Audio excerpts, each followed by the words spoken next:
বটবটি আলু দিয়ে আজকে কাতলা মাছ দিয়ে ঝোল হবে।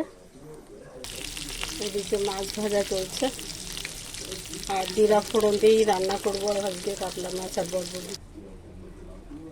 কালো জিরা ফোড়ন দিয়ে রান্না হবে।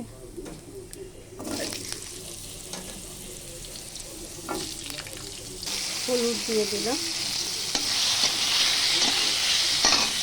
আর এদিকে আছে কাঁচা লঙ্কা, আদা বাটা, জল ঢেলে দিলাম। এবার বটবটিগুলো দিয়ে দেব। জলটা গরম হয়ে গেছে।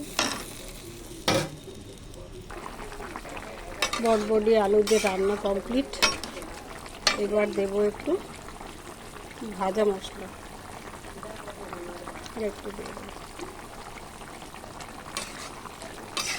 বাস এই ভাজা মশলাটাই পড়েছে আর আদা লঙ্কা বাটা ছিল। চলো বন্ধুরা, টাটা।